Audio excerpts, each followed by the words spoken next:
Ku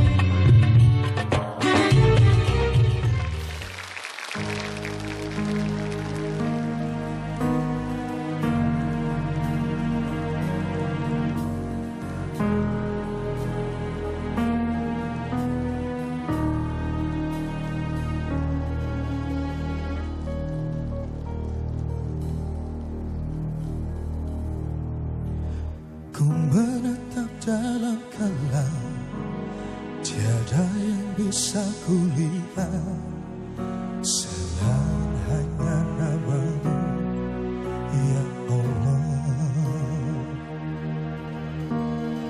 Esok ataukan nanti, ampuni semua salahku, lindungi aku dari segala fitnah. Kau tempatku meminta, Kau beriku bahagia, jadikan aku selamanya hamba-Mu yang selalu bertaubat. Ampuniku ya Allah, yang sering melupakan-Mu saat Kau limpahkan karunia-Mu. Dalam sunyi aku bersujud.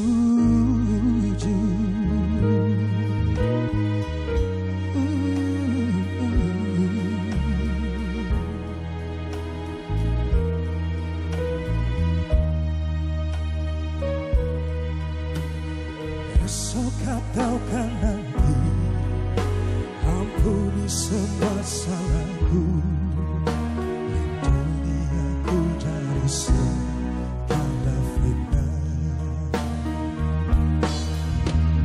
Kau tempatku meminta, Kau beriku bahagia, jadikan aku selamanya hamba-Mu yang selalu bertobat. Ampuniku ya Allah, yang sering melupakan-Mu saat Kau limpahkan karunia-Mu. Dalam sunyi aku bersujud. Kau beriku bahagia, jadikan aku selamanya hamba-Mu yang selalu bertaubat. Ampuniku ya Allah, yang sering melupakan-Mu saat Kau limpahkan karunia-Mu. Dalam sunyi aku bersujud.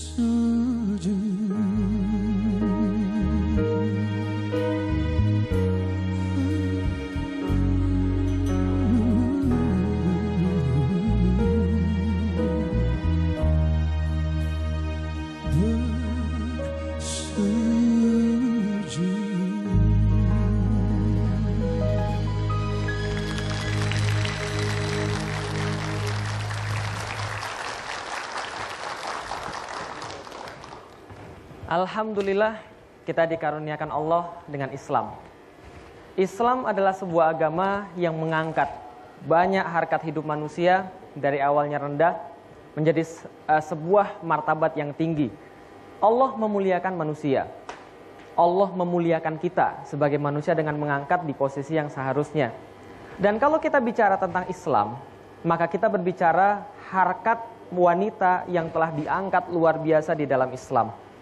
Kita ingat bagaimana di zamannya Rasulullah, sebelum ada agama Islam di sana, seorang keluarga, sebuah keluarga, ketika dia kelahiran seorang anak perempuan, merah padamlah wajahnya, Allah katakan. Kemudian dia merasa malu karena anak ini tidak bisa dipakai untuk perang. Maka dia bawa anak ini digendong, dia lari sekuat-kuatnya menuju padang pasir nan sepi, dan kemudian dia kuburkan anak ini dalam-dalam.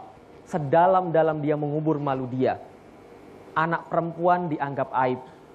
Wanita dianggap aib. Tidak ada beda dengan perlakuan wanita-wanita dari ujung timur sampai dengan ujung barat. Peradaban mencatat, wanita tidak dimuliakan dalam peradaban manapun sebelum datang Islam. Tatkala datang Islam, subhanallah, Allah memberikan hak wasiat pada perempuan, hak waris pada perempuan. Allah memberikan pada perempuan hak-hak yang tidak pernah diberikan pada yang lain. Sebelum ada Islam, wanita haid dianggap sebagai penyakit.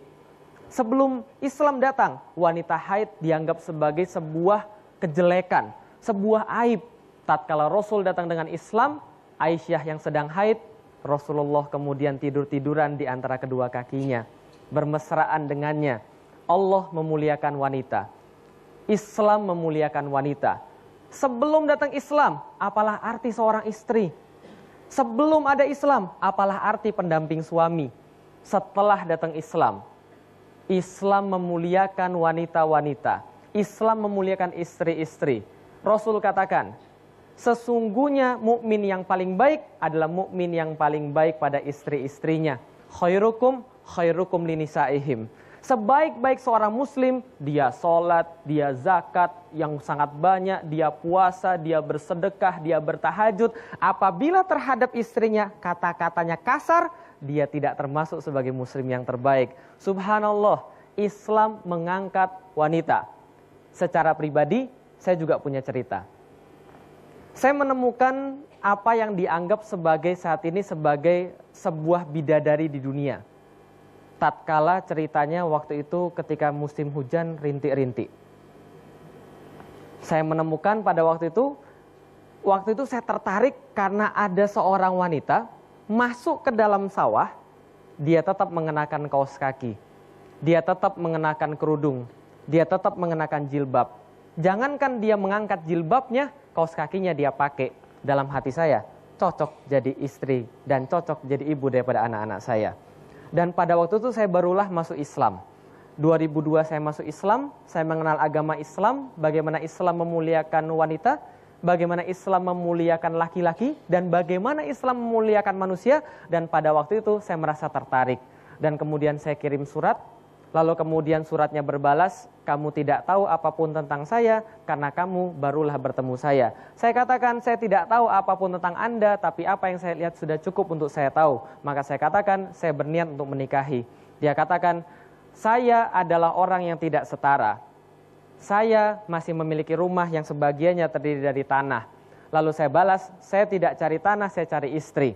Maka ketemulah kemudian dengan keluarganya, sampai di tempat keluarganya, ternyata keluarganya kaget luar biasa. Karena baru pertama kali seumur hidup, orang Cina masuk kampung. Setelah kemudian singkat cerita, saya dinikahkan. Setelah dinikahkan kemudian, barulah saat itu saya merasa genap sepenuh agama. Karena sudah dapat satu lagi sayap. Sayap yang satu adalah ibunda yang tercinta, ibunda yang mendidik kita, yang penuh dengan kesulitan dan kepayahan, dan satu lagi bidadari adalah istri yang menemani kita. Maka betul, ketika Rasulullah bersabda, dalam salah satu sabdanya, 4 kebahagiaan dunia. Yang ketika orang memiliki keempat ini, maka sungguh dia telah memiliki kebahagiaan dunia. 1 adalah rumah yang lapang. 2 adalah tunggangan-tunggangan yang baik. Dan yang ketiga adalah tetangga-tetangga yang baik. Dan yang keempat adalah istri yang solehah. 2 bidadari yang selama ini jarang disadari. Dan kita coba akan bahas agar betul-betul kita paham nilai seorang wanita. Terima kasih. Assalamualaikum warahmatullahi wabarakatuh. Waalaikumsalam warahmatullahi wabarakatuh. Assalamualaikum Mas Felix. Apa kabar?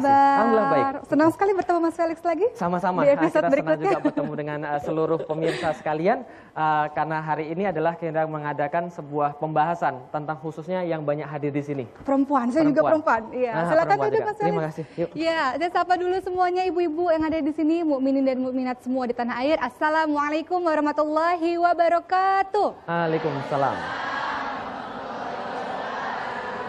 Alhamdulillah saya bahagia sekali kita bertemu lagi dalam sebuah acara yang inspiratif, sebuah acara yang mendatangkan banyak manfaat karena akan banyak sekali narasumber-narasumber yang hadir pada hari ini dan akan membagi kisah mereka, apalagi kalau bukan inspirasi iman, langkah menuju istiqomah. Ya, saya sapa tadi belum saya sebutkan bahwa di sini ada ibu-ibu dari Majelis Taklim As-Solihiyah. Betul, Bu?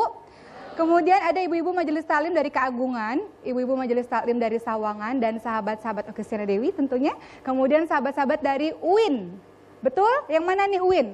Boleh dong tepuk tangan buat kita semua pada hari ini, Masya Allah. Yang dari UIN yang kurus-kurus. Berarti yang ibu-ibu Yang ibu-ibu udah nggak kurus. Oh gitu. Makmur tandanya. Makmur. Ya, pada hari ini kita akan membahas sebuah tema yang sangat menarik, bagi saya pribadi juga sangat menarik karena tema kita pada hari ini adalah sepasang bidadari kunci menggapai kesuksesan. Ternyata di balik laki-laki yang hebat seperti Mas Felix, terdapat wanita yang kuat. Terdapat wanita yang kuat di belakangnya. Ternyata istrinya juga dibawa pada hari Iya, ini. Alhamdulillah. Alhamdulillah. Jadi itulah yang membuat salah satu kunci sukses dari Mas Felix dan juga dari narasumber-narasumber kita yang akan hadir pada hari ini. Jangan kemana-mana, kita akan terus membahas banyak sekali kisah-kisah inspiratif dari narasumber-narasumber kita. Tapi sebelumnya saya ingin berbagi, sepertinya ibu-ibu semua di sini juga sudah pada tahu betapa Islam yang tadi dikatakan oleh Mas Felix sangat memuliakan seorang wanita. Betul. Seorang sahabat pernah bertanya pada Rasulullah, "Ya Rasulullah, siapa yang harus aku berbakti pertama kali?" Rasul menjawab, "Ibumu." "Siapa lagi ya Rasulullah?" "Ibumu." Ibumu. 3 kali, kemudian baru bapakmu. Kemudian ada satu lagi kisah yang sangat saya ingat betapa ibu atau peranan wanita begitu luar biasa. Ada seorang sahabat yang bertanya kepada Ibnu Umar kalau saya tidak salah, "Saya sudah membawa ibu saya tawaf 7 kali dengan menggendong. Apakah itu sudah membalas jasa-jasa ibu saya?" Kemudian dikatakan Ibnu Umar, "Bahkan kamu belum bisa membalas erangan sakit ibumu saja, kamu belum bisa membalas dengan cara seperti itu." Jadi itu luar biasa peran dari seorang ibu, peran dari seorang istri yang membuat para laki-laki hebat ini menjadi tambah hebat karena ada wanita-wanita surga bidadari dunia yang berada di belakangnya. Jangan kemana-mana, kita kembali lagi dalam acara Inspirasi Iman, Langkah Menuju Istiqomah.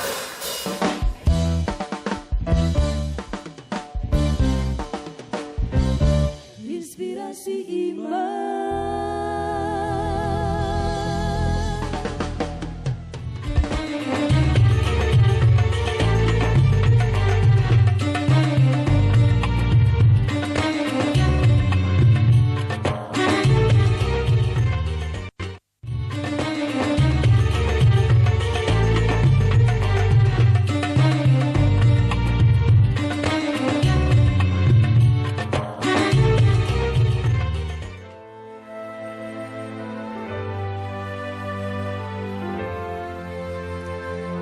Mari kita bersama-sama menyampaikan cinta, kasih sayang dan rindu kita kepada ibu kita semuanya dengan sebuah lagu Ummi.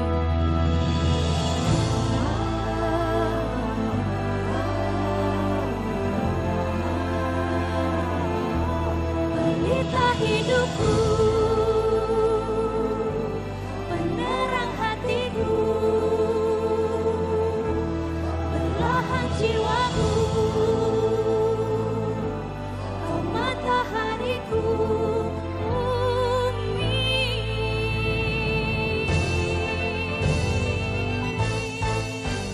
Ummi, Ummi, Ummi,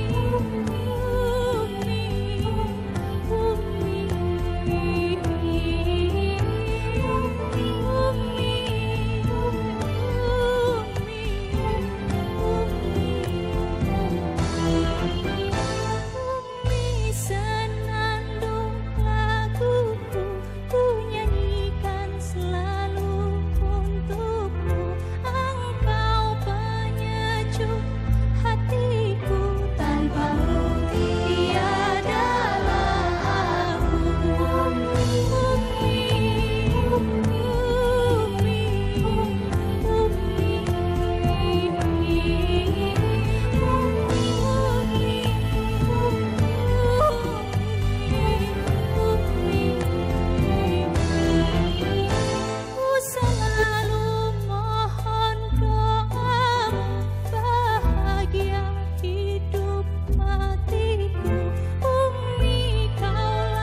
Assalamualaikum. Ya Allah.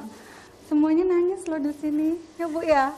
Kayaknya kalau bicara soal ibu nggak ada kayaknya yang nggak nangis Kak Oki. Semuanya nangis. Boleh kita duduk dulu deh yuk, Baik, silakan. Assalamualaikum. Waalaikumsalam. Oh, enggak. Silakan. Saya di sebelah sini ya. Iya betul di sini. Aduh, cukup mengharu biru. Saya lihat dari tadi saya lihat ibu-ibu, mbak-mbak di sini pakai tisu gitu ya. Ya Allah, gimana Bu rasanya Bu? Mbak-mbaknya gimana? Ingat ibu ya, pengen pulang langsung. Iya, apalagi saya pengen pulang. Ibu-ibu ingat apa Bu tadi Bu? Hah? Ingat dosa? Loh, ingat anaknya susah dibilangin? Mungkin lebih ke perasaan bahagia gitu Kak Oki, seneng.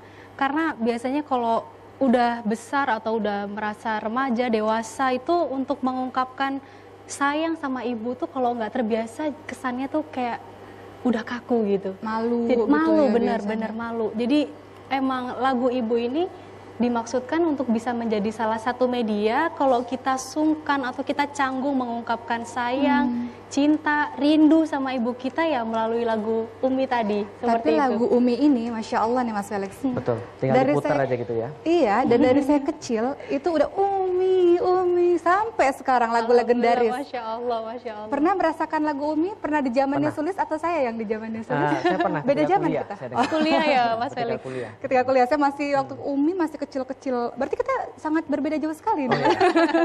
Baik, bukan itu sebenarnya. Tapi yang ingin kita tahu nih ibu-ibu semua mukminin dan mukminat di tanah air mengenai nggak banyak yang tahu kisah hidup Sulis. Kita kan taunya tiba-tiba wah jadi bintang dari Penyanyi. anak-anak, penyanyi anak-anak sampai sekarang nggak pernah tahu kisah detail sebenarnya gimana sih dari awal katanya dari Solo kemudian sampai Iya, hijrah ke betul, Jakarta bisa Kak. diceritakan.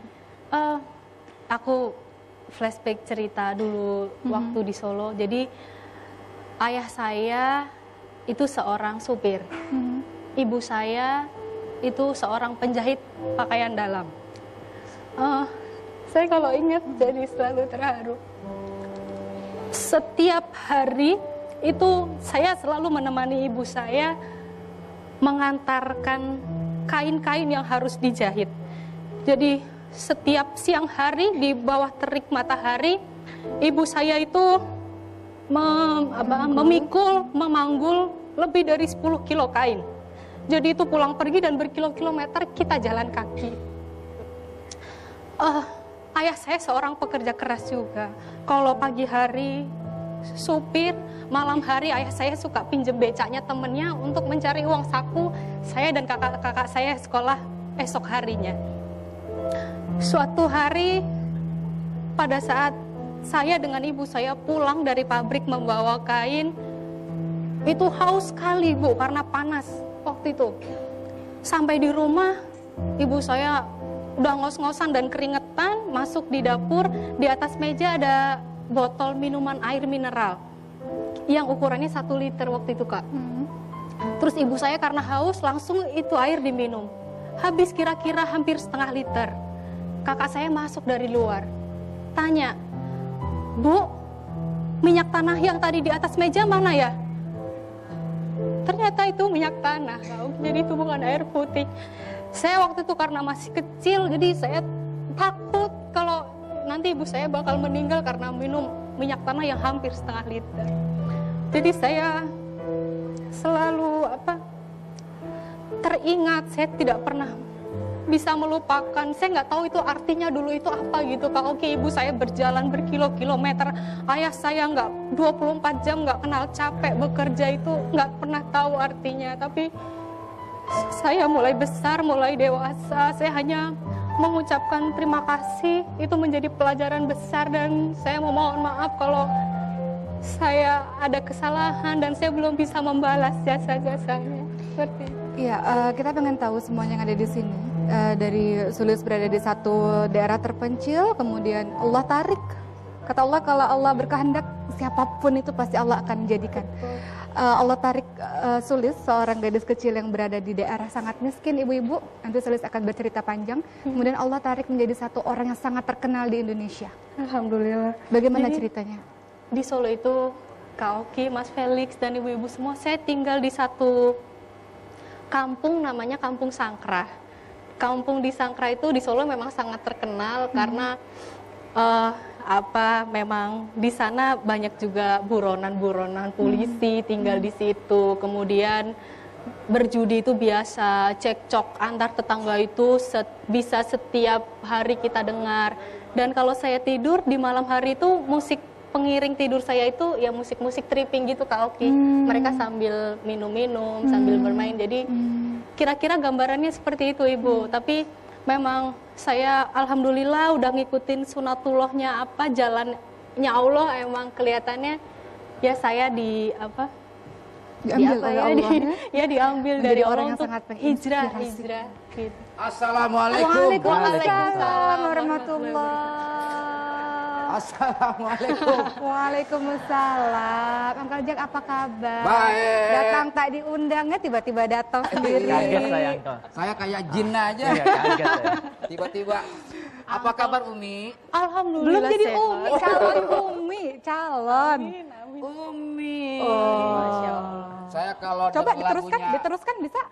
Umi. Terus. Umi. Terus. Ibu jangan nangis, Bu. Dia nangis lihat wajah saya, bukan suara Iya. saya. Suara.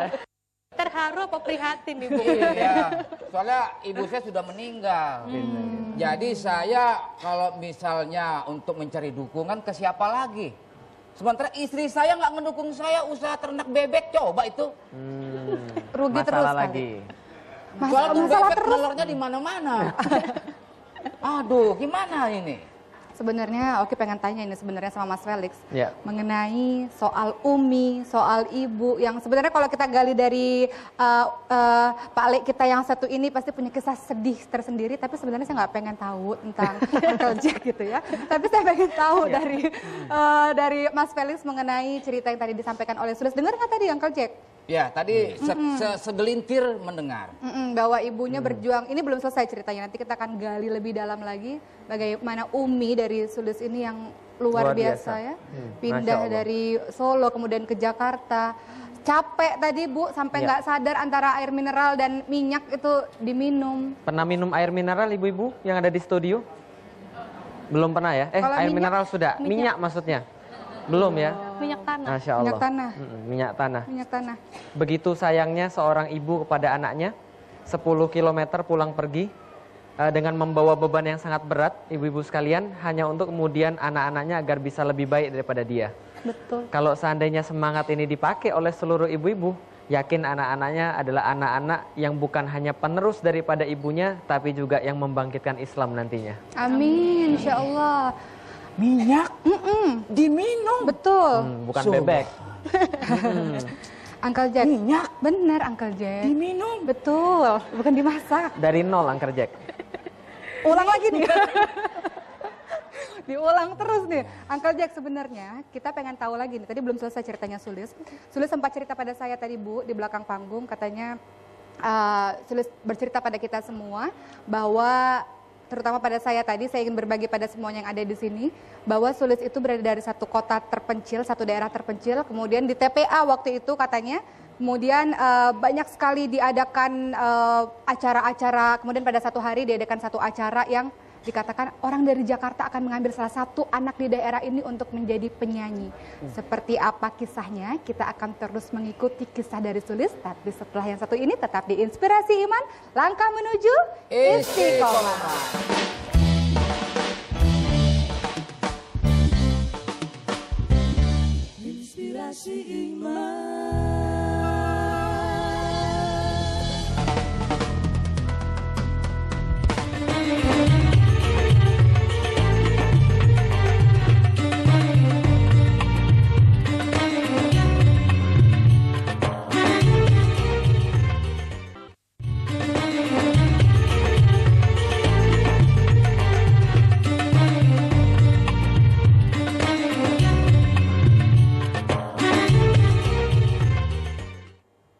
Kita kembali lagi dalam acara Inspirasi Iman, langkah menuju Istiqomah. Mukminin, Mukminin mukminat di tanah air, ibu-ibu yang saya cintai. Tadi kita masih terpotong pembicaraan kita dengan Sulis. Tadi Sulis menceritakan sedikit, saya ingin tahu lagi, kita ingin tahu lebih banyak lagi. Dari TPA itu katanya dipilih salah satu anak untuk menjadi penyanyi di Jakarta, bagaimana ceritanya? Iya, betul.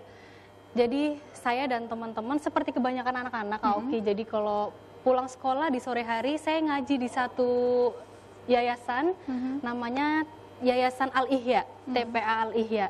Nah, di sana ada ratusan anak yang belajar ngaji, belajar Iqra, belajar akidah, akhlak dan lain-lain, tajwid juga. Suatu hari kita dibilang mau diajarin nyanyi. Waktu diajarin sholawatan, saya nggak tahu itu sholawatan itu apa, nyanyi lagu-lagu itu bagaimana, saya nggak paham. Nah, dari ratusan anak kepilih puluhan anak, pada saat itu kita diberitahu untuk menjadi backing vokal. Sudah terpilih puluhan anak untuk menjadi backing vokal, kita diberitahu lagi bahwa nanti siapa yang suaranya bagus akan diajak nyanyi orang dari Jakarta. Gitu. Waktu itu belum tahu kalau ternyata Kak Hadat Alwi itu. Gitu. Jadi dari puluhan anak terpilih 3 anak, salah satunya Sulis. Pada akhirnya Sulis yang terpilih, Sulis terbang ke Jakarta bersama ibu. Iya, jadi waktu itu dipilih Sulis, dalam waktu 3 hari Sulis diajarin 10 lagu, saya langsung hafal 10 lagu, dan hari keempat kita rekaman di Jogja, lagu pertama Ya Toibah waktu itu, Cinta Rasul 1. Coba lagunya bagaimana? Ya, Uncle Jack? dia nyanyinya lain lagi. Toibah. Kok nadanya nada Umi? Bukan gitu nadanya. Pengaruh Umi saya. Terpengaruh Umi ya. Hari keempat itu nyanyi lagu Toibah. Iya, itu rekaman Ya Toibah di Jogja, terus alhamdulillah Cinta Rasul 1 dalam waktu 3 bulan terjual 1 juta kopi. Waktu itu alhamdulillah. Nah, Pak Haidar Yahya, pimpinannya Cinta Rasul, waktu itu datang ke rumah saya di Sangkra itu, Bu. Waktu datang kejedot kepalanya. Karena rumah saya pendek dan pintunya terbuatnya dari seng. Jadi Pak Haidar orangnya tinggi. Jadi waktu datang kejedot, dan itu saya yakin nggak akan lupa beliau. Yang salah bukan rumahnya yang pendek, orang yang tinggi itu yang salah. Ketinggian ya. Nggak salah rumahnya. Terus saya ditanya, Sulis mau meneruskan karir di Jakarta atau mau tetap tinggal di Solo. Nah, diskusi dengan ayah saya, ibu saya, 1 tahun pertama saya dan ibu saya pindah. Tahun kedua ayah dan kedua kakak saya menyusul kita ke Jakarta. Sampai sekarang alhamdulillah kakak saya sudah menjadi sarjana, sudah menikah dan punya anak. Alhamdulillah, Ibu. Di balik Sulis yang hebat ada seorang bidadari. Ibu yang kuat. Ibu yang kuat sangat di belakang Sulis. Boleh tepuk tangan Bu untuk Sulis. Nah, Uncle Jack, Sulis, dan Mas Felix, ada satu orang lagi yang sungguh luar biasa, yang sangat hebat. Tentu kehebatannya, di balik dari kehebatannya itu ada 2 bidadari juga di belakangnya. Kita langsung panggil saja Mas Ipo Rait Santosa. Mas Ipo Rait Santosa. Selamat datang Mas Ipo. Perkenalkan, ini Uncle Jack. Mas Ipo, Silakan. Silakan Mas Silakan, Ivo. Mas Ipo. Sini. Gimana ini? Mas Ipo. Saya di sini. Bukan Ivo. Ini saya kebagian tempat duduknya kotak begini. Speaker. Speaker. Silakan duduk. Mas Ipo, apa kabar? Apa-apa lah. Ya, alhamdulillah baik. Apa itu ketawa saya duduk di sini. Wah, benar-benar nih. Uncle Senang mau ya orang tukeran. menderita begitu. Uncle mau tukeran sama saya di sini Sama sebagai ibu-ibu nggak boleh ini. Nah, Iya, nggak iya. boleh. Nanti dikutuk jadi batu, enggak. malin kundang. Dikutuk jadi emas aja Ibu, biar kita bisa jual. Perkenalkan ibu-ibu sekalian dan pemirsa-pemirsa yang ada di rumah. Ini adalah Mas Ipo Rait Santosa. Kenapa Rait? Ini ada nanti ceritanya juga. Tapi ada yang menarik dalam buku beliau, 7 Keajaiban Rizki. Nah ini yang kemudian mencetuskan ide 2 bidadari atau sepasang bidadari. Tapi sebelumnya saya pengen kenal, ibu-ibu kenal dulu dengan Mas Ipo. Saya pengen tanya Mas Ipo, sekarang Ya. kesibukannya apa Mas Ipo? Selain ngurusi bisnis, biasanya kita bikin seminar ya. Seminar. Training, alhamdulillah. Yang terbaru ini kita udah bikin berapa angkatan adalah training Muslim Milioner kan. Muslim kita Milioner. mencetak Muslim Milioner. Oke. Saya target ada 2000 ya, Muslim Milioner hadir setiap tahunnya. Iya. Dan itu mereka masuk berbayar dan seluruh uang tiketnya kita sedekahin. Dan saya sebagai trainer nggak dapat fee, nggak dapat profit, justru saya membiayai semua kegiatannya. Jadi makin banyak peserta makin nombok biasanya. Kebalikan dengan yang lain ya. Ini makin banyak peserta makin nombok. Ya. Kalau di Twitter katanya bangun kampus juga Mas? Ya, alhamdulillah ini kampusnya insya Allah jadi udah mulai penerimaan siswa baru. Mudah-mudahan nanti Februari ini ya, Februari dan Maret itu udah mulai masuk siswanya, penerimaan siswanya. Running tahun ini insya Allah kita bikin di Karawaci. Jadi ini kita sedekah sama-sama, kita ajak juga para follower di Twitter dan peserta seminar dan training untuk membangun ini kampus. Alhamdulillah kurang dari setahun jadi semuanya. Alhamdulillah. Namanya samakah? Kalau TK kan TK Khalifah, terkenal di mana-mana. Khalifah terkenal di mana-mana. Ini beda. Jadi Universitas salah satu juga khalifah itu ada dua khalifah namanya kan Umar dan Utsman. Nah, ini kita gabung jadi namanya adalah Politeknik Umar Utsman, Sekolah Tinggi Umar Utsman. Oke, berarti sudah sampai sekolah tinggi Mas ya. Ya. Ada yang menarik Mas, di toko buku ternama di Indonesia, itu bukunya Mas Ipo itu bertengger. Hampir berapa tahun itu Mas? Alhamdulillah kita pernah nomor 1 selama lebih dari 2 tahun. 2 tahun Mas ya? 2 tahun. Mas Selalu Felis bertengger. berharap di bawah bukunya Mas Ipo ada buku-buku kita di situ. Betul. Nah, ibu-ibu sekalian dan para pemirsa di rumah, kita bisa lihat Mas Ipo ini adalah seorang pebisnis. Pebisnis, dia juga seorang trainer, motivator, dia juga seorang yang tentunya seorang suami karena beliau menulis tentang sepasang bidadari. Nah, yang kita lihat di belakang seluruh kesuksesan Mas Ipo tentu ada rahasianya. Nah, sekarang saya tanya, segala macam yang sudah dilakukan tadi, buat kampus, buat buku, buat jadi segala macam dan semua sukses, rahasianya Mas? Karena semua pasti pengen sukses nih. Ya, semua terjadi dengan izin Allah. Ya, menurut saya. Cuma kan melalui wasilah ya, melalui perantaranya apa. Dan menurut saya memang ya itu keajaiban sepasang bidadari itu. Jadi terutama bidadari pertama ya, ibu kita. Jadi kayak ibu saya itu dia biasa ikut seminar kan, ikut training, ikut pengajian. Nah, sekali waktu dia ikut sebuah seminar, ikut sebuah training, dia lihat trainernya hebat banget. Terus dia berdoa, ya Allah jadikan anakku lebih hebat daripada trainer ini. Wih, itu doanya. Saya tidak mengatakan saya hebat, tidak. Tapi saya percaya 1%, 2% dari doa ibu saya itu terkabul. Saya seminar bukan hanya di Indonesia. Kalau di Indonesia sekarang alhamdulillah seminar kita terbesar. Ya, alumninya ratusan ribu. Dan bukan hanya di Indonesia, sampai tembus ke Australia di 4 kota. Di Hong Kong udah sekian kali, di Jepang di 3 kota, di Mesir, di Arab Saudi ya. Arab Saudi sulit sekali menembusnya, alhamdulillah tembus juga. Dan insya Allah Maret kita di Amerika, terus sambung lagi berbagai macam negara lainnya. Alhamdulillah 4 benua. Karena doa ibu dihantarkan sampai ke 3 benua. Nah, ibu jangan main-main nih dengan doanya ini. Jadi kalau nanti anaknya lagi bandel, sekalian doanya yang bagus. Nah, ini contohnya jadinya ini. Nah, sepasang bidadari. Kalau yang satu lagi Mas? Ya tentu ya istri kita ya. Jadi yang saya pengen sampaikan adalah seperti yang disampaikan tadi ya. Jadi bagaimana setiap laki-laki yang hebat tentulah ada seorang wanita yang hebat di belakangnya.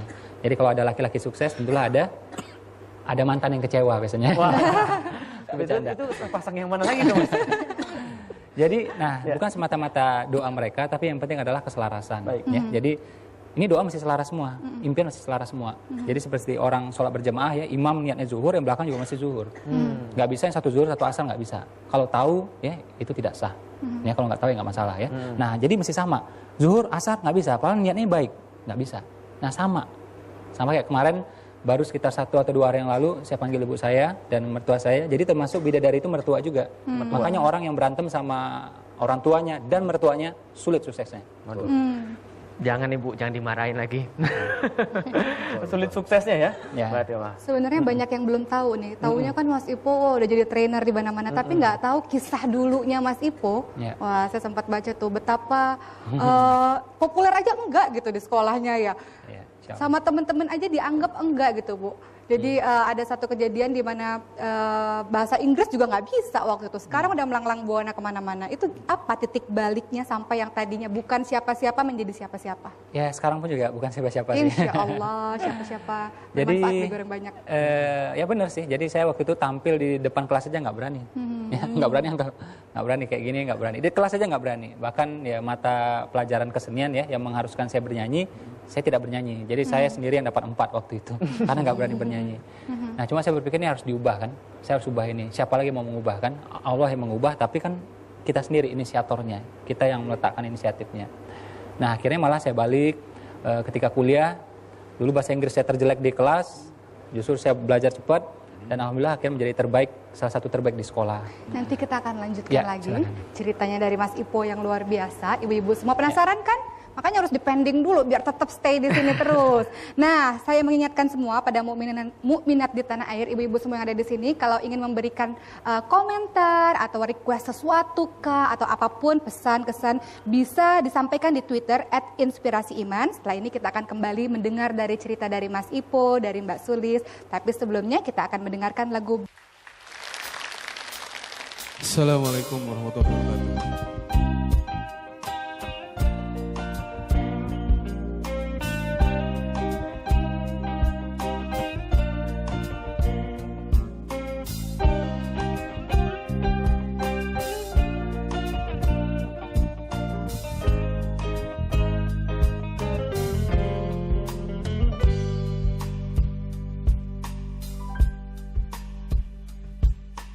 Ketika kau tak sanggup melangkah, hilang arah dalam kesendirian, cara mentari bagai malam yang kelam, tiada tempat untuk berlabuh, bertahan, terus berharap.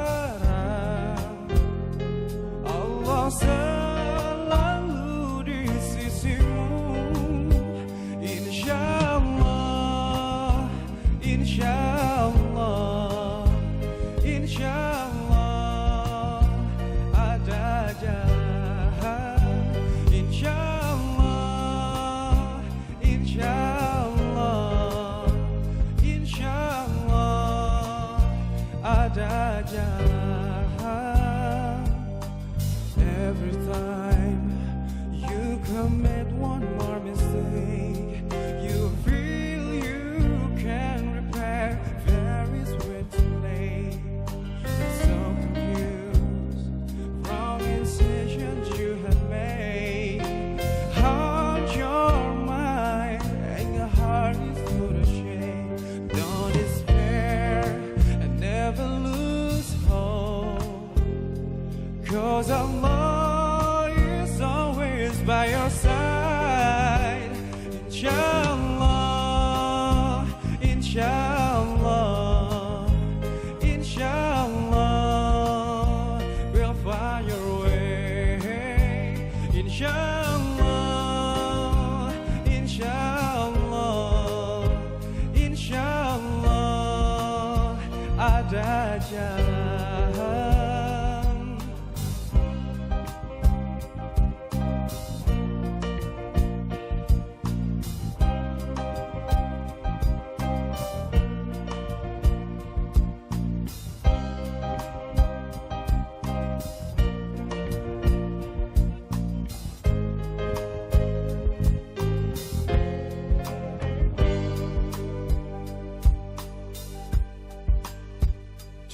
To Allah, He's never far away.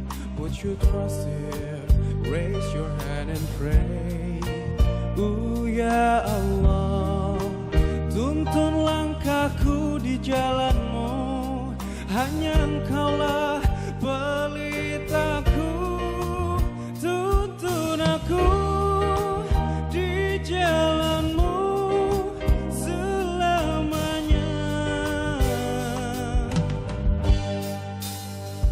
insyaallah, insyaallah, insyaallah we'll find your way, insyaallah, insyaallah, insyaallah we'll find your way, insyaallah, insyaallah, insyaallah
melangkah menuju istiqomah.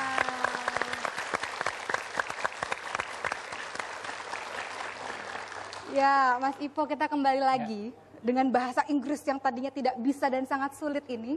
Kemudian kok tiba-tiba bisa, tiba-tiba... Sekarang lebih sulit lagi, Mas. Your English ya? Ah. Oke. Apa kok Uncle Jet nggak kedengeran apa? Your English eh? Oke. Dilarang merokok artinya. Jangan menginjak rumput. Baik, ada yang saya penasaran nih Mas Ipo. Tadi kan ibunya sudah mendoakan ya agar menjadi salah satu motivator yang lebih sukses daripada motivator yang dilihat. Setelah melihat Mas Ipo sekarang di mana-mana, ada di majalah, di pesawat, ada juga di toko buku, ada juga di kampus, ada juga di tempat segala macam yang ada pendidikannya. Mas Ipo hadir di situ, mendidik orang banyak tentang bagaimana caranya kaya agar tapi tetap syar'i. Nah, sekarang apa tanggapan ibunya setelah Mas Ipo jadi seperti ini? Ya, alhamdulillah bersyukur luar biasa gitu ya. Dan ibu saya sih nggak pernah minta. Saya percaya juga setiap ibu itu tidak pernah menuntut pada anaknya. Cuma kita sebagai anak mesti tahu diri. Ya kan, udah capek-capek orang tua membesarkan. Masa kita baktinya begitu-begitu saja? Masa biasa-biasa saja? Tentu tidak kan? Ya. Nah, kita mesti ikhtiarkan sungguh-sungguh memberikan yang terbaik. Saya misalnya kayak keluar kota gitu ya, jalan, ya kita sewa mobil apa aja lah gitu ya, mereknya apa aja lah gitu. Pokoknya ya ready, udah kita pakai. Tapi kalau saya bawa orang tua saya atau mertua saya, kita cari mobil yang terbaik. Walaupun 4 kali lipat kita bayar, bukan karena punya uang, tapi karena punya keyakinan. Ya, dan ini cara pikir ini saya bawa dari dulu. Zaman saya susah sekalipun, zaman saya nggak makan sekalipun. Justru itu yang saya percaya akan mengantarkan ya, dan telah mengantarkan saya ke sini. Gitu. Jadi ketika misalnya ibu saya waktu itu dia pengen umroh Ramadan gitu ya, bukan pengen sih, dia cuma cerita itu menyenangkan kan. Nah, saya tahu berarti ya saya berusaha lah ya. Nah, dia pengen dan kita berusaha. Nah, waktu itu saya nggak punya uang, tapi saya masih punya keyakinan. Saya bilang oke, ibu berangkat. Saya bilang insya Allah uangnya ada. Saya bilang. Walau waktu itu saya nggak punya uang. Jujur waktu itu saya punya cuma utang waktu itu, ya. Tapi keyakinan ada. Nah, cilakanya orang itu punya uang baru yakin, nggak punya uang nggak yakin. Berarti jadi Tuhan itu uang menurut saya. Ya kan, nggak ada uang nggak yakin berarti. Gimana coba? Salah kaprahnya ya? Nah, saya bilang, saya simpel aja, ya Allah, Engkau yang menyuruh aku berbakti pada ibuku, mampukan aku untuk berbakti pada ibuku. Akhirnya uang dapat, kurang dari 2 bulan uangnya dapat. Dari mana itu dapat duit itu? Ya namanya rezeki ya. Iya, baca dulu bukunya.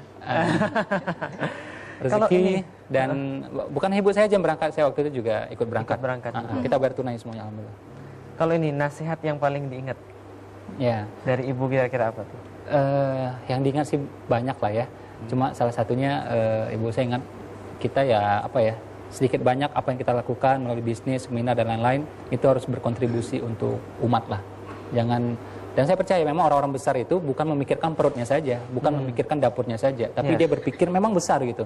Itulah yang akan mengantarkan menjadi orang besar gitu. Jadi kalau kita mikirnya perut saja, dapur aja ya udah. Jadi mikirnya harus lebih besar, Mas. Lebih besar. Makanya Buya Hamka bilang kalau sekedar makan ya itu babi hutan juga makan. Kalau sekedar kerja ya kera juga kerja. Apa beda kita dengan mereka kan? Nah, kita mesti ada nilai tambahnya. Ya. Banyak yang nggak tahu, Mas Ipo ini dulu tinggal di Dumai ya, Mas Ipo ya? Di Pekanbaru, terus sering bolak-balik ke Dumai. Gitu. Dengan rumah bertipe 21. Oh itu yang Pekanbaru? Iya. Saya juga Pekanbaru. Aku ngaku jangan-jangan. Beneran? I'm sure. Oh, Kok I'm sure sih? I'm serious, bukan I'm sure. Bukan I'm sure. sekarang udah gini.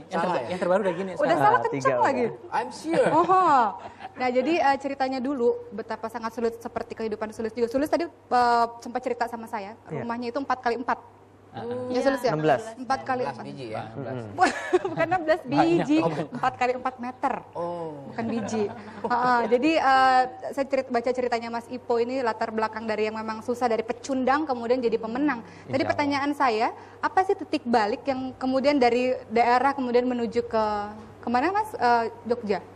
Dari situ jadi kah? waktu itu kita yang waktu di Dumai itu ibu saya belum punya rumah. Kita pindah ke Batam.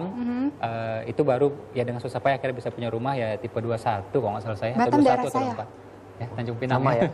Oh, Mas Iva Tanjung Pinang. Batamnya di Batamnya. Di Oke. Batam. Tanjung Pinang kan dekat. Depannya dia. Saya Batam. Oh, Batam. Ini ngomong Tetangga Batam. nih. Iya nih ceritanya nih. Ngomong ibu ya.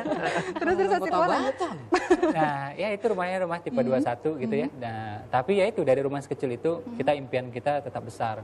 Saya pengen waktu itu kuliahnya di luar negeri. Pengennya sih waktu itu Singapura, tapi uangnya nggak ada, mepet, akhirnya sampainya ke Malaysia. Jadi saya berpikirnya yang penting nyampe deh di sana. Ya nyampe memang. Terus biayanya akhirnya kita ya kuliah sambil kerja, kuliah sampai kerja. Dan ada satu keajaiban ketika saya mau ujian waktu itu ya. Saya belum bayar uang ujian, ya akhirnya nggak bisa ikut ujian. Nah, dosennya bilang, nama Anda tidak terdaftar di sini, nggak bisa masuk. Saya bilang, ntar saya bayar. Saya pasti bayar. Yang penting sekarang ujian dulu, kalau nggak ya ngulang gitu kan. Akhirnya nggak bisa masuk juga. Akhirnya saya pulang ke tempat ininya saya, asrama. Saya telepon ibu saya, Bu, tolong doakan. Mudah-mudahan ini beres nih masalah. Masalah apa? Saya bilang, ya ibu nggak perlu tahu. Yang penting doain aja. Saya bilang, kalau dipikirin nanti makin pusing dia, ya kan? Ya udah doain aja. Akhirnya saya balik ke sana dan apa yang terjadi? Subhanallah, itu seolah-olah nama saya tuh muncul di sana. Oh, padahal belum bayar. Padahal belum bayar dan memang nama saya nggak muncul. Tapi Allah, saya tidak tahu ya apa yang dipersepsikan oleh dosen pengawasnya sehingga saya bisa masuk. Seolah-olah nama saya muncul di sana. Waktu saya ujian, lewat lagi dosen pengawas, dia cek lagi nama saya, tidak muncul tapi seolah-olah muncul di mata dia. Itu 2 kali orang berpikir, ini Mas Ipo lebay ya kan, kebetulan ya kan. Itu ada 6 mata kuliah, 12 dosen lolos semua. Ya. Nggak bayar semua, Mas. Jadi gini, nanti saya bayar, setelah itu saya bayar. Ini strategi darurat ya, jadi teman-teman mahasiswa jadi pakai ini sewaktu-waktu ya. Nah, ini strategi darurat dan saya percaya itu karena wasilah, semua dari Allah gitu ya, tapi wasilahnya melalui, ya perantaranya melalui doa ibu saya. Sehingga bisa terjadi keajaiban seperti itu.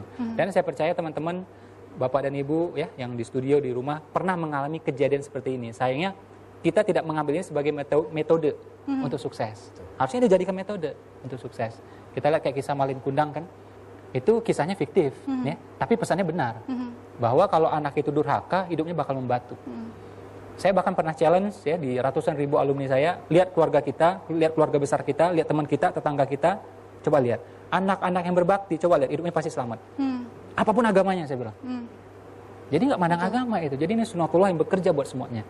Lihat anak-anak yang pernah menyakiti atau durhaka sama ibunya, coba lihat hidupnya. Kalaupun kaya tetap susah ya. Walaupun kita tetap susah. Kalau Sulis nih, kita beralih ke Sulis dulu. Pernah nggak sih mengalami keajaiban dari doa ibu?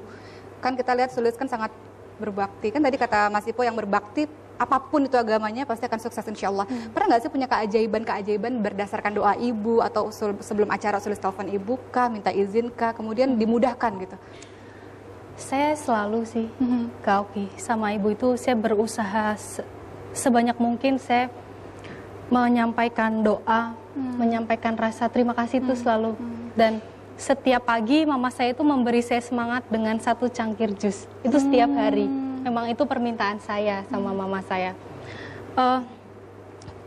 Kalau keajaiban ibu, ya saya setiap mau apa aja, saya selalu izinnya sama ibu saya, itu nomor 1. Apapun yang saya lakukan, saya pasti cerita dulu sama mama saya. Sebelum saya melakukan sesuatu, saya menceritakan dulu sama ibu saya.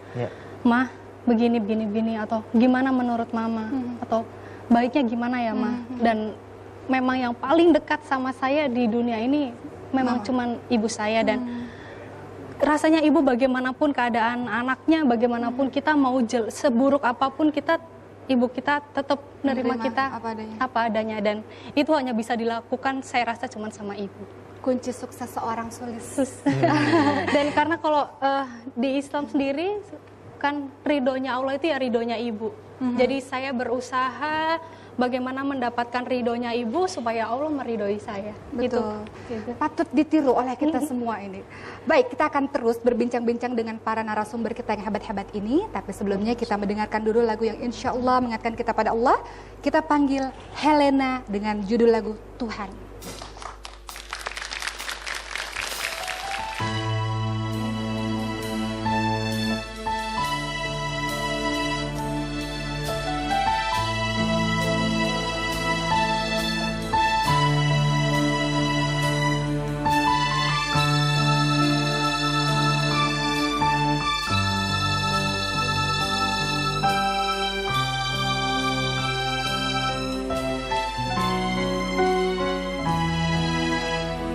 Tuhan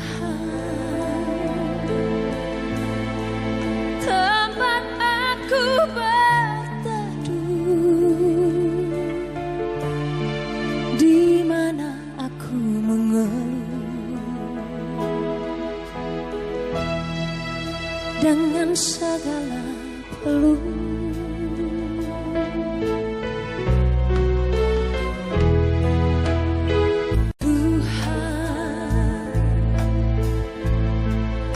Tuhan yang Maha Esa,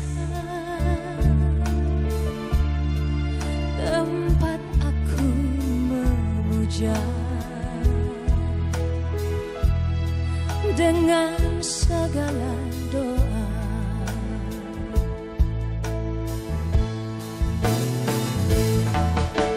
Aku jauh, engkau jauh, aku dekat, engkau dekat. Hati adalah cermin, tempat pahala dan dosa bertaruh.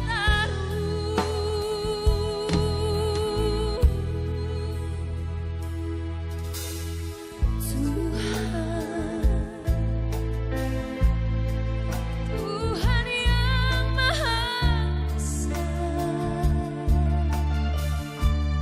tempat aku memuja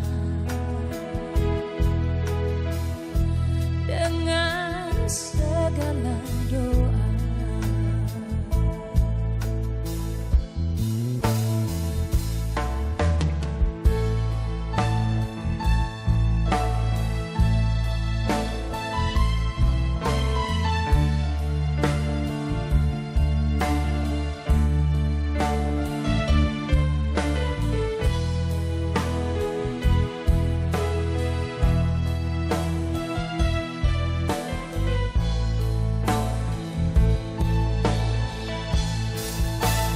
Oh, aku jauh, engkau jauh,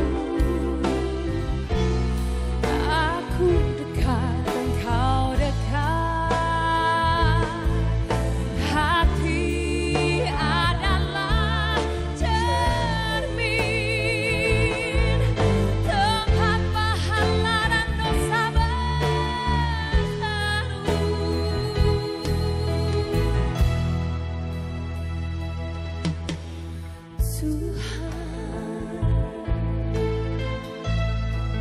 Tuhan yang Maha Esa, tempat aku memuja dengan segala doa, dengan segala doa.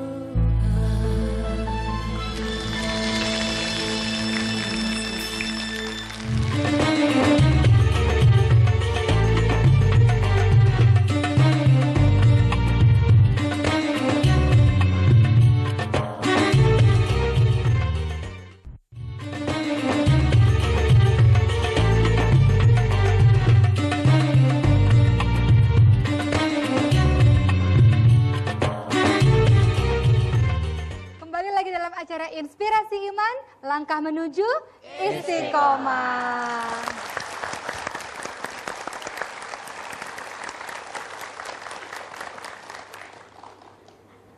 Saya kehilangan angkel saya. Ini hilang dari speaker. Tapi saya udah melihat mata saya langsung ke situ, karena selalu suka berada di tengah-tengah. Biasanya sih ibu-ibu, tapi sekarang alhamdulillah kemajuan. Bertobat dia. Bertobat. Angkel, kenapa selalu berada di situ? Nggak betah di sini? Enggak, saya pengen lebih dekat dengan masyarakat ini. Mau nyalon nih. Masya Allah. Enggak punya motivasi itu. Enggak punya kepentingan itu saya. Tapi betul-betul ikhlas lillahi ta'ala saya. Alhamdulillah. Saya mau minta ongkos sama dia. Ini anak-anak UIN ini, mahasiswa ini. Mau bertanya ini boleh? Boleh. Boleh langsung ya? Boleh, silakan. Nah, ini nih sama Pak Andi. Mas Andi. Yang mau diri mau duduk nggak apa-apa, saya rebahan aja. Sajian kayang aja. Ya, bismillahirrahmanirrahim. Assalamualaikum warahmatullahi wabarakatuh. Waalaikumsalam warahmatullahi wabarakatuh. Sebelumnya nama saya Andi Badren dari UIN Jakarta. Saya ingin bertanya, langsung saya singkat. Pertama ke Mas Ipong, bagaimana menghadapi orang tua yang menginginkan kita sukses secara akademik, maksudnya kuliah, sedangkan kita sendiri ingin memakai konsep sepasang bidadari, artinya kita ingin segera nikah gitu, biar sukses. Itu yang pertama. Suara hati, suara hati. Curhat nih ceritanya. Udah kebelet soalnya. Yang kedua, ini terkait dengan proses kesuksesan ya. Bagaimana caranya, terutama pengalaman Ustadz Feli, kemudian Mas Ipo, juga Mbak Sulis, bagaimana caranya agar kita tetap merasa bahagia dalam proses menuju kesuksesan. Karena saya rasa yang kita alami gitu ya, ada waktu-waktu tertentu membuat kita galau gitu. Membuat kita protes gitu terhadap Tuhan, itu ada menurut saya. Kepada Allah itu terkadang ada seperti itu. Terima kasih. Assalamualaikum warahmatullahi wabarakatuh. Waalaikumsalam warahmatullahi wabarakatuh. Terima kasih Mas Andi. Kita Masih ada kumpulin dulu pertanyaan boleh ya, Uncle Jack? ya mau bertanya dulu lagi satu lagi ya? Boleh, satu lagi. Siapa? Ibu? Ayo Bu, diri Bu. Saya ngeliatin dari sini aja. Bismillahirrahmanirrahim. Assalamualaikum warahmatullahi wabarakatuh. Waalaikumsalam warahmatullahi wabarakatuh.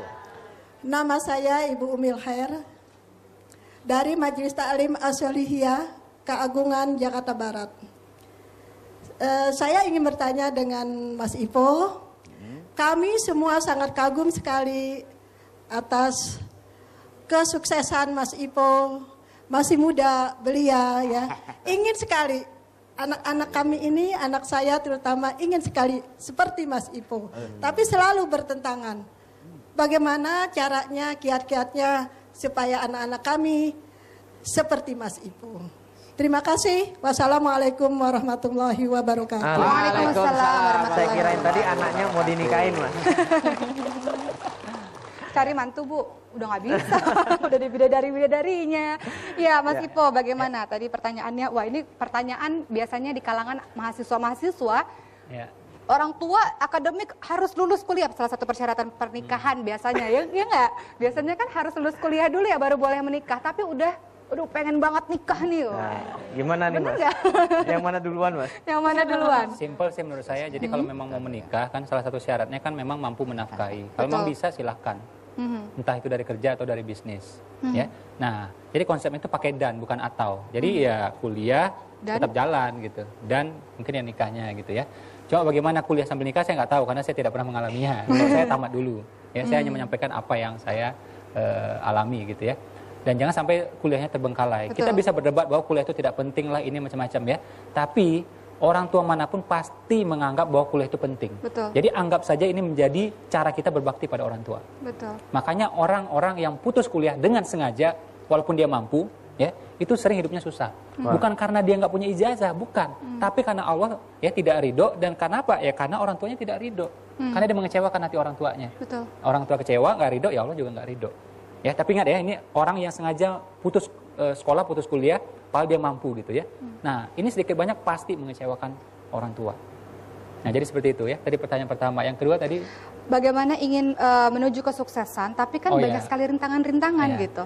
jadi kalau Anak-anaknya biar orang-orang kayak Mas Ipo gitu maksudnya. ya tadi yang ini dulu ya sebelum Ibu. Jadi orang-orang yang punya impian yang besar dan dia menjiwa impiannya, dia pasti ya enjoy aja. Nah, jadi kalau orang yang tidak menjiwa impiannya itu dia perlu dimotivasi, perlu diinspirasi yang bikin dia bangkit kembali. Nah, caranya gimana? Oke lah, saya jenisnya orangnya mudah drop Mas Ipo. Gimana caranya? Ya simple, bergaul dengan orang-orang yang bersemangat. Betul. Ya, Mas Opik bilang pengen soleh, bergaul sama orang soleh gitu kan. Betul. Kalau pengen semangat, bergaul sama orang yang semangat. Betul. Karena kalau kita bergaul dengan penjual minyak wangi, kita Ikutan wangi. Akan ikutan wangi. dapat diskon beli minyak wangi. Itu kalau pebisnis itu. Iya. Kalau kita Pasti dapat diskon. wanginya. Pasti dapat diskon ya kan. Jadi seperti itu. Nah tadi Ibu tadi menyampaikan apa anaknya bisa. Saya bilang apa sih yang mustahil, lebih dari saya pun juga bisa gitu ya. Dan saya juga kita melihat ya sekarang banyak motivator-motivator, pengusaha-pengusaha yang bahkan lebih muda daripada saya. Ya itu bisa ternyata. Ya yang penting ibu itu mesti ridho. Sekarang gini, kebanyakan ibu-ibu itu, ayah-ayah juga ya itu sering mendikte anaknya mau apa. Kamu harus jadi PNS, kamu harus kerja di sini, harus kuliahnya di sini, harus menikah dengan ini, ya, harus menikah dengan sukunya ini. Nah ini nih, kalau enggak ibu nggak ridho lah, gimana mau sukses deh coba, ya. Nah harusnya selagi itu tidak bertentangan dengan Allah dan Rasul, kita ridho aja udah selesai, ya. Kan dia yang paling tahu apa yang bisa membuat dia bahagia. Nah kenapa kita harus mendikte kan? Nah, jadi menurut saya karena begitu anak itu akhir balik, dia berhak menentukan di mana dia mau kuliah, Betul. di mana dia mau bekerja, di mana dia mau usaha, ya, dengan siapa dia mau menikah. Itu keputusan dia sebenarnya. Orang tua berikan nasihat yang terbaik, bukan paksaan yang terbaik. Paksaan Baik. yang terbaik ada juga tuh ya. Ada, karena ancaman gini, kadang-kadang ancaman halus. Wah ibu, aduh ibu kayaknya sedih banget kalau kamu nikah dengan dia. Ah ini kan ancaman halus nih. Oh merasa, Mbak. Ya kan, Merasa, ancaman Mas. halus. Dia nggak ngomong gini tapi dengan cara yang lain. Gitu. Oke. Ibu nggak mau makan gitu ya? Nah, Mogok makan gitu. Kita ke arah Sulis dulu, beralih ke Sulis. Ya. Pertanyaannya tetap sama. Sebenarnya dari pengalaman Sulis sendiri, gimana nih menuju kesuksesan? Pengennya mulus-mulus aja nih, tapi kan banyak sekali rintangan-rintangan. Apa sih yang sebenarnya yang terjadi sama Sulis? Kan kita lihatnya Sulis hebat, Sulis sudah sukses gitu. Kan orang nggak tahu ada begitu banyak batu-batu terjal yang harus Sulis lewati. Kalau di bidang Sulis yang Sulis geluti sekarang, lagu-lagu religius, lagu-lagu Islami itu di Indonesia di media tempatnya sangat sedikit. Jadi memang beda dengan misalnya di luar-luar negeri yang mereka mendapat apresiasi misalnya dengan ruang yang cukup lebar. Betul. Gitu Kak Oki. Jadi memang tidak mudah menjalaninya. Salah satu tantangannya memang seperti itu. Di mana sekarang ini zaman-zamannya misalnya kita lihat K-pop, boy band dan girl band kan lagi naik daun. Booming sekali, Dan betul. kita paling cuman diapresiasi misalnya Kak Oki di musim-musim tertentu, misalnya bulan Ramadan. Betul. Atau nggak selalu juga sih Idul Adha, bulan Maulid di TV, acara itu nggak juga selalu. Tapi bagi Sulis itu bukan menjadi salah satu penghilang semangat gitu, tapi justru menjadikan tantangan. Kalau Sulis meninggalkan ruang ini, maka ini akan kosong. Siapa yang mengisi? Adik-adik Sulis terutama, mereka mungkin nantinya bisa nggak tahu bahwa ada lagu-lagu yang sehat, lagu-lagu yang bermanfaat Dengan lagi. lirik yang baik dan positif. Dan pada saat ada rintangan, Kak Oki, aku berusaha mengatakan kepada diriku sendiri dan aku juga menyampaikannya kepada Allah, ya Allah, semua yang Engkau coba ujikan kepada saya ini akan aku buktikan, bukan menjadikan aku menjauh dari Engkau, tapi aku akan membuktikan justru ini yang membuat aku menjadi lebih dekat sama Allah dengan cobaan-cobaan itu. Iya. Banyak orang nggak berhasil karena baru sekali gagal udah langsung down. Turun. Betul. Seperti itu. Wah, Masya Allah ya pembicaraan kita pada hari ini. Kita akan terus melanjutkan perbincangan kita dengan narasumber-narasumber yang luar biasa. Tapi alangkah lebih baik kalau kita berdamai-damai dulu dengan lagu yang sangat indah, yaitu lagu Damai Bersamamu yang akan dinyanyikan oleh Lucky.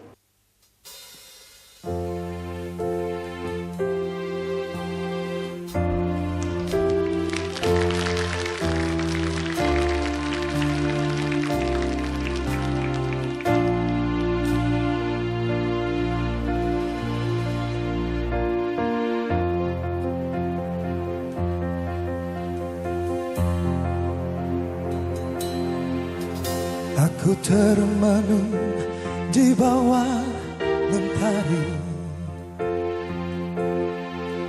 di antara megahnya alam ini, menikmati indahnya dunia. Ku rasakan damainya hatiku, sabdamu bagai air yang mengalir, basahi panas terik di hatiku, menerangi semua jalanku. Ku rasakan tentramnya hatiku. Jangan biarkan damai ini pergi, jangan biarkan semuanya berlalu. Hanya padamu Tuhan tempatku berteduh dari semua kepalsuan dunia. Bila ku jauh dari dirimu, akan ku tempuh semua perjalanan, selalu ada dekatmu. Biar ku rasakan lembutnya hatimu.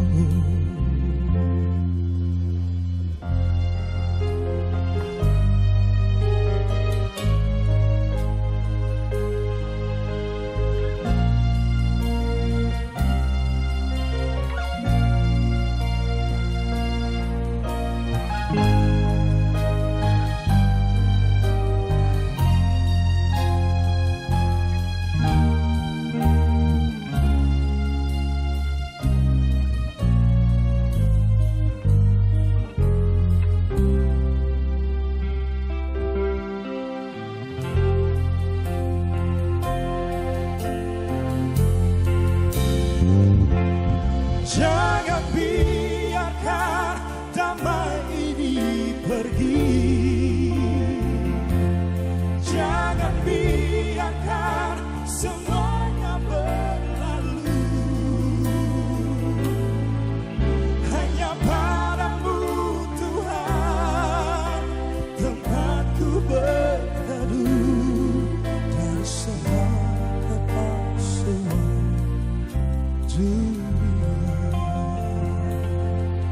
dari semua kepalsuan,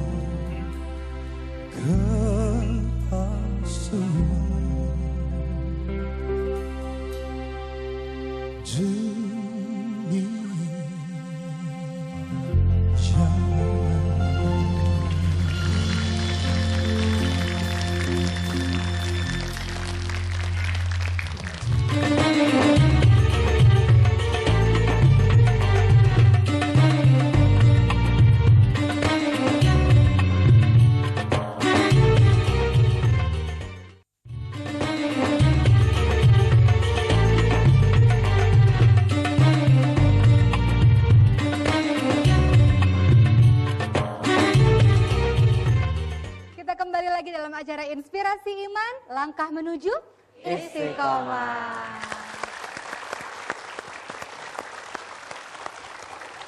Sepasang bidadari. Nah, sekarang kita tanya yang satu lagi nih, istri Mas Ipo. Maaf pertanyaannya agak sedikit-sedikit individual nih.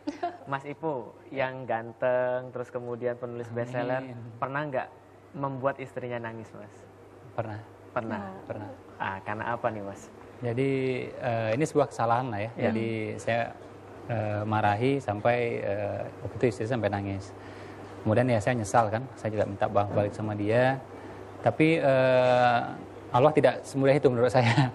Jadi waktu itu Allah kasih saya sakit waktu itu. Habis kemarin istri sakit. Jadi saya sadar tuh ketika saya sakit itu. Karena kalau saya percaya segala sesuatu yang nggak enak, pasti itu teguran. Saya tidak bagi saya ya, saya nggak nganggap ini ujian. Ujian itu bagi orang-orang yang sangat soleh gitu loh. Kita kayak kita ini ya teguran gitu ya, mungkin juga azab gitu. Makanya pas sakit itu saya flashback apa nih kesalahan saya. Ya mungkin karena itu. Yang minta maaf duluan siapa, Mas? Saya. Tapi istri saya juga sering kok minta maaf ke saya gitu. duluan, sering banget. Biasanya kan cowok gengsi, Mas ya?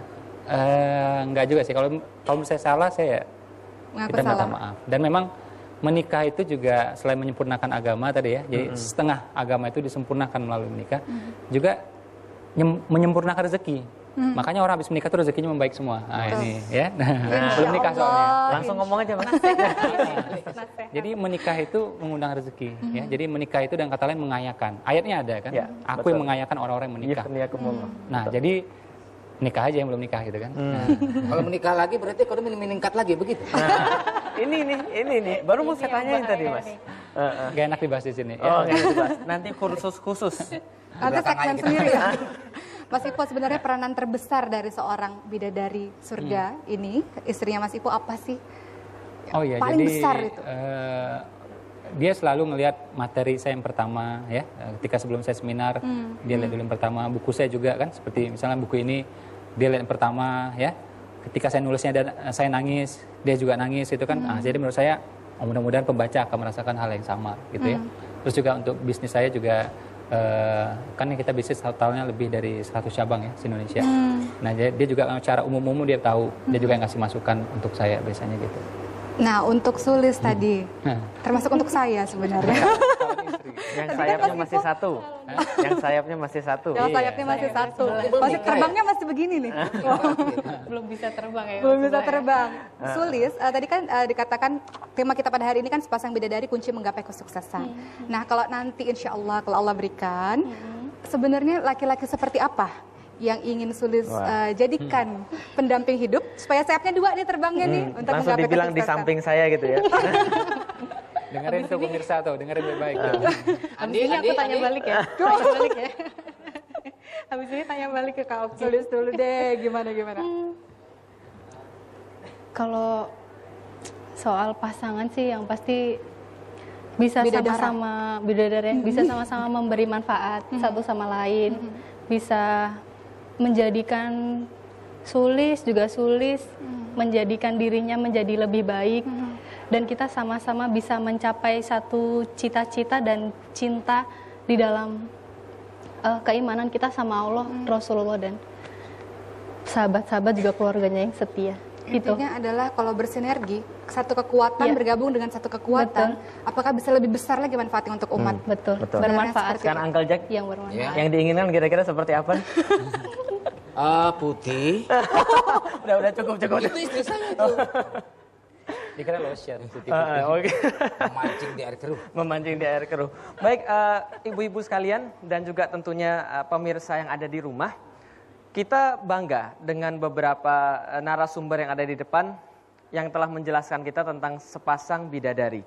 Suatu konsep yang sangat luar biasa yang perlu kemudian kita ingat dalam hidup dan kita praktekkan.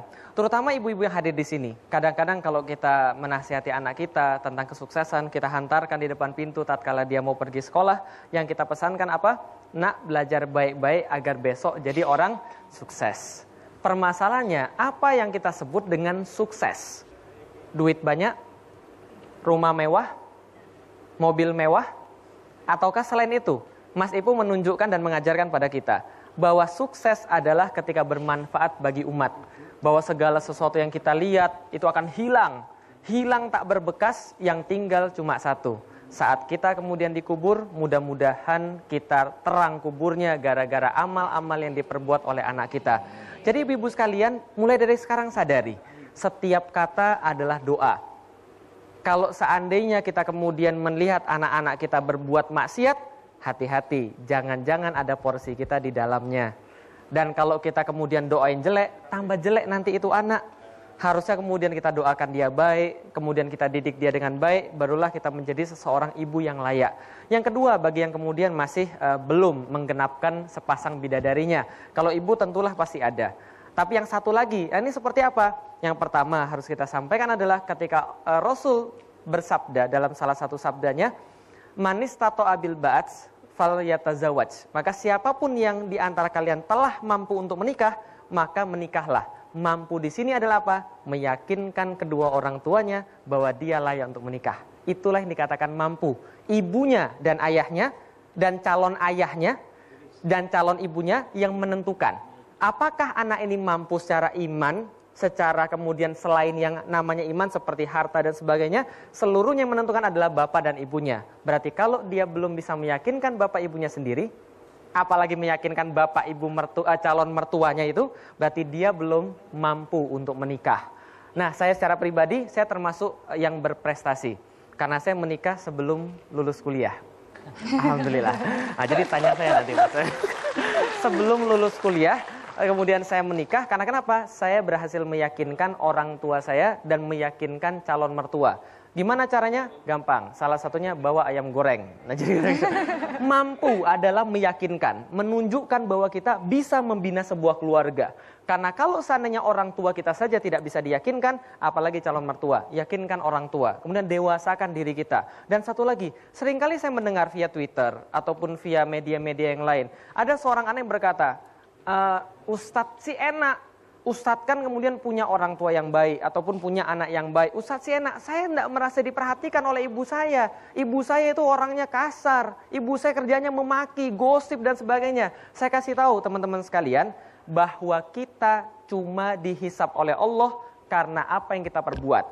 dan Allah menghisap ibu kita atas apa yang dia perbuat. Kewajiban kita menghormati dia dan tidak bertanya atas dosa-dosa dia. Maka hormati ibu, sayangi kemudian istri kita. Wanita adalah yang dimuliakan di dalam Islam. Dan mudah-mudahan kita menjadi salah satu di antara orang-orang yang sukses. Terima kasih. Assalamualaikum warahmatullahi wabarakatuh. Waalaikumsalam. Satu pertanyaan lagi untuk Mas Ipo dari sahabat kita yang telah bertanya melewati Twitter @inspirasiiman. Jadi bagi mukminin, mukminat di tanah air semuanya, ibu-ibu juga kalau misalnya nanti ada di rumah, besok-besok nggak sempat datang ke sini, bisa bertanya lewat Twitter @inspirasiiman. Pertanyaan untuk Mas Ipo adalah, kalau yatim piatu dan belum menikah, sepasang bidadarinya siapa? Ya, jadi kan ada ya, misalnya kayak orang tua angkat kita atau mungkin orang yang berumur yang telah berjasa sama kita, jadi kan itu. Ya, atau orang tua kita, dia punya kerabat-kerabatnya, itu. Jadi pastikan selaras sama dia, impian kita, dan pastikan juga dia ridho dengan kita. Walinya berarti Mas? Ya, bisa jadi wali, bisa jadi tidak juga. Ya, jadi misalnya dia punya teman, ya, punya adik, ya, orang tua kita yang udah meninggal ini, udah kita ke sana, gitu mudah. Baik, terima kasih Mas Ipo. Sebenarnya di depan kita ini sudah ada buku-buku yang luar biasa. Buku karya Mas Felix judulnya Habits. Benar Mas? Habits ya. Tolong diperlihatkan bukunya. Habits. Buku dari Mas Ipo itu judulnya adalah Muslim Millionaire. Wah, Masya Allah. Dan buku saya Milioner Muslim. Milioner Muslim. Dan buku saya adalah Hijab Amin Love. Kita saling bertukar buku, boleh? Ya. Boleh. Ya, ini untuk ini untuk Solis dulu buku Hijab Amin Love. Adanya buku nikah ini.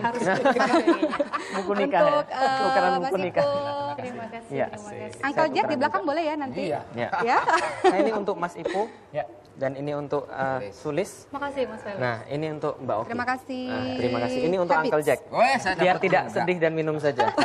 Kasih Ini buku untuk nikah Mas aja, Felix. buku Maaf, nikah, Mas Felix. buku tabungan. Iya. Saya Baik. nanti bagi-bagi ntar aja ya. Ya, baik. Alhamdulillah sudah dapat buku-buku yang luar biasa, juga sudah mendengarkan kisah-kisah inspiratif yang luar biasa. Saya kembali mengingatkan kepada seluruh mukminin dan mukminat di tanah air, kalau ingin bertanya, memberi kesan, pesan, bisa di Twitter @inspirasiiman. Dan saya mengucapkan terima kasih sebanyak-banyaknya untuk para penyanyi-penyanyi kita. Ada Mas Lucky, Mas Jejaka, Mbak Helena yang ternyata adalah seorang mu'alaf, Masya Allah. Kita doakan semoga istiqomah. Amin. Kemudian untuk narasumber kita Mas Ipo, Sulis, kemudian Uncle Jack, Mas Felix, dan saya sendiri tentunya. Dan kemudian saya ucapkan terima kasih untuk ibu-ibu semua yang hadir pada hari ini dari Majelis Taklim As-Solihiyah Ar-Rasyadah Keagungan dan mahasiswa Universitas Islam Negeri UIN. Ya, terima kasih untuk semua yang hadir di sini. Terakhir, saya ucapkan terima kasih untuk seluruh mukminin dan mukminat di tanah air yang selalu setia bersama kami tetap di Inspirasi Iman. Langkah menuju istiqomah. Sulis. Terima kasih.